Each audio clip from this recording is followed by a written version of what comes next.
وہ بھی خاموشی سے اس کے پیچھے ہو لی۔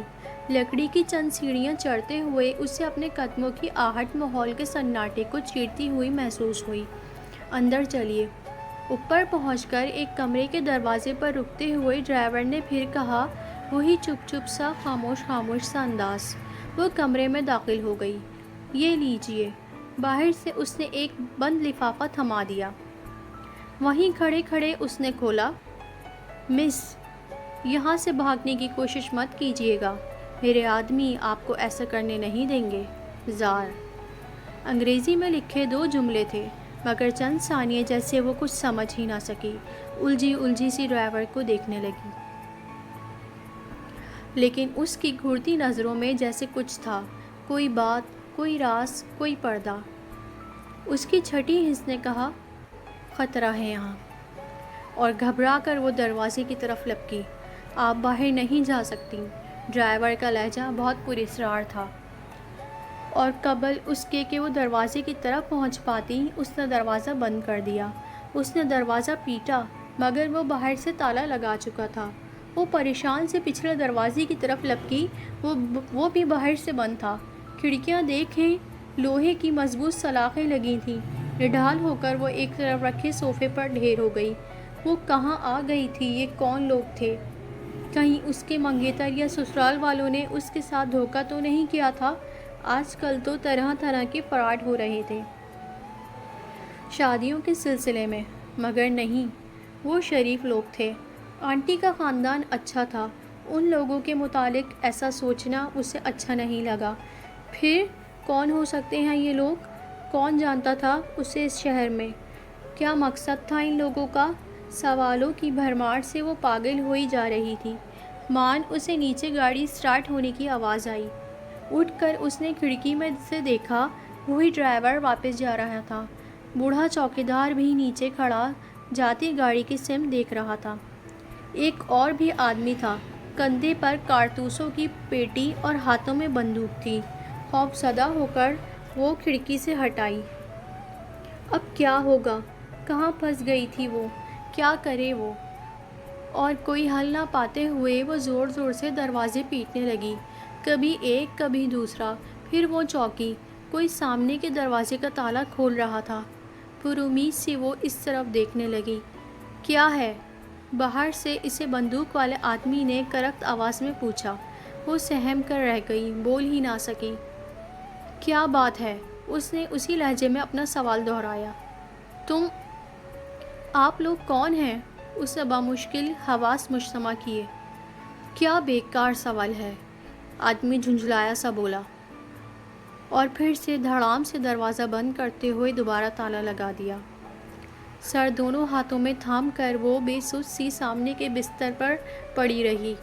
اسے کچھ سمجھ نہیں آ رہی تھی، کچھ سجائی نہ دے رہا تھا اس معمہ کا، ان بھول بھلائیوں کا۔ اور تکیے میں منہ دے کر وہ بے اختیار رو دی۔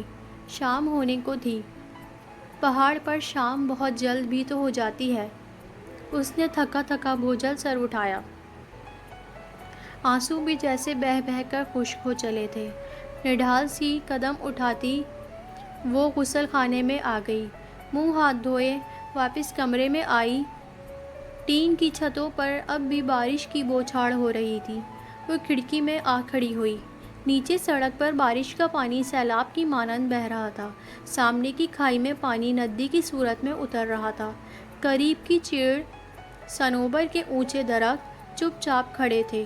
بجلی چمک رہی تھی، آسمان گرج رہا تھا، ہوا چل رہی تھی، مگر پائنیز کے درختوں میں جنبش تک نہ تھی۔ پائنیز کے درختوں میں بھی بادل تیر رہے تھے، آس پاس کی ہر چیز کو لپیٹ میں لے رہے تھے۔ آسمان جھک آیا تھا جیسے زمین پر۔ بادل اب اس سمت آ رہے تھے۔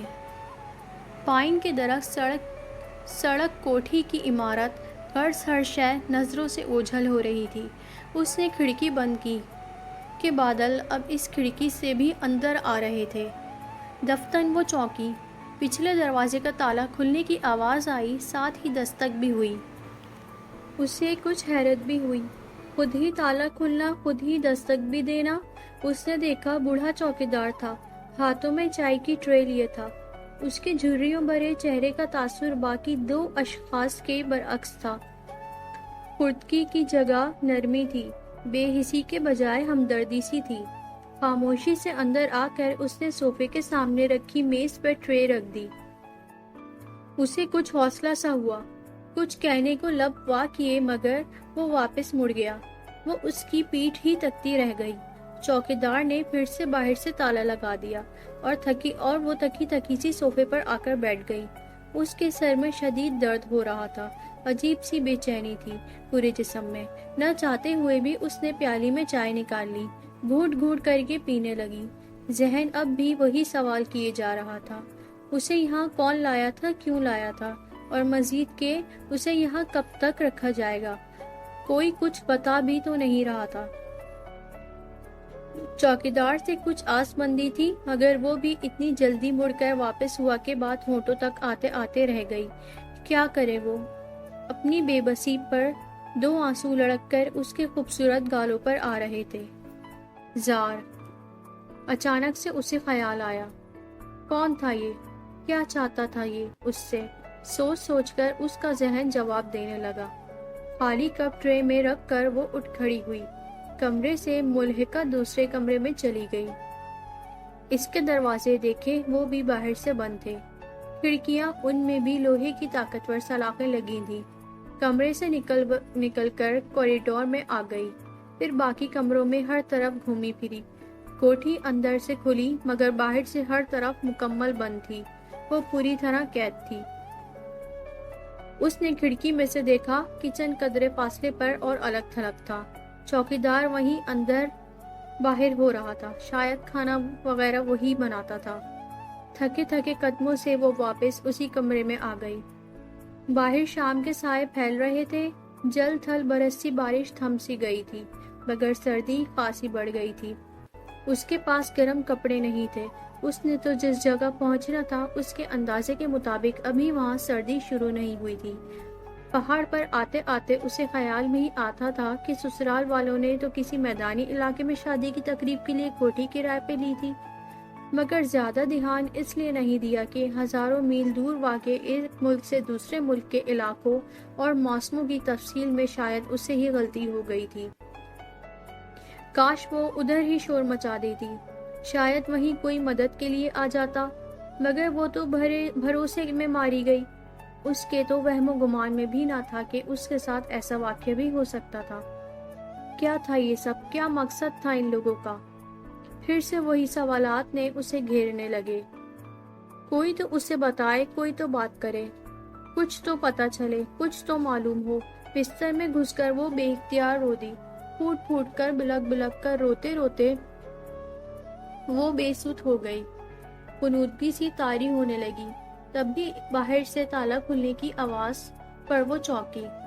وہی دستک پھر سے ہوئی، ایک بار پھر وہی چوکیدار ٹرے ہاتھوں میں لیے نظریں جھکائے چلا آ رہا تھا۔ وہ اٹھ کر بیٹھ گئی۔ کھانا کھا لو بیٹی، اس کی آواز میں ہمدردی تھی۔ بابا یہ کون لوگ ہیں؟ حوصلہ پاتے ہی اس نے سوال کیا۔ ایک لمحے کو بوڑھے چوکیدار کی نظریں اوپر اٹھیں۔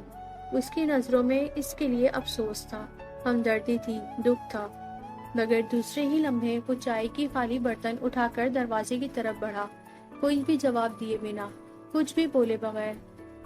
کیسا اسرار تھا، کیسا راز تھا۔ اس نے کھانا نہیں کھایا، دل ہی نہیں کر رہا تھا۔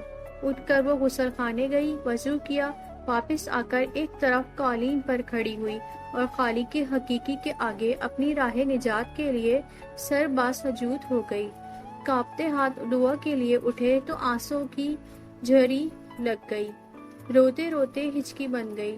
جانے کب وہ بستر پر آئی، سخت سردی سے بچنے کے لیے رضائی اپنے گرد لپیٹتے لپیٹتے اسے پہلی بار خیال آیا اس نے اب تک اندر سے ایک بار بھی کنڈی نہیں لگائی تھی۔ اس کا دل بے اختیار دھڑکا۔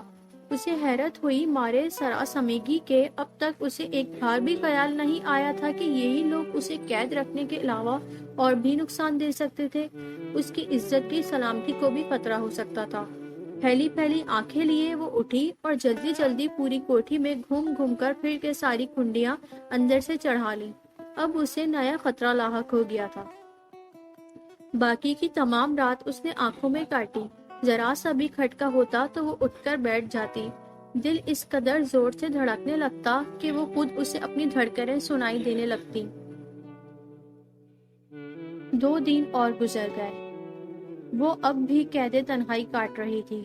اب بھی طرح طرح وسوسے لاحق تھے اسے، مگر جس بات کے اسے اپنے انجان سے زیادہ فکر تھی اپنی عزت کی، تو اس کے کمرے کے اندر سوائے بوڑھے چوکیدار کے آج تک کسی آدمی نے قدم نہیں رکھا تھا، اور نہایت نیک اور خدا ترس انسان لگتا تھا۔ آج پھر پہر پچھلے دنوں کے بنسبت پہرا زیادہ سخت تھا۔ 2 مسلح آدمی مزید آ گئے تھے اس کی چوکیداری کرنے۔ آج اس کی شادی کا بھی تو دن تھا۔ کیا کیا سپنے نہ دیکھے تھے اس نے اس دن کے۔ محبت کرنے والا شوہر، اپنا گھر، ایک سہارا، ایک آسرا۔ خاص طور سے جب سے ممی فوت ہوئی تھی، خدا کے بعد اسے اپنے منگیتر ہی کا ہی تو آسرا تھا، سہارا تھا۔ مگر کیسا شادی کا دن تھا جو بغیر کسی انجام کو پہنچتے ہی گزر گیا۔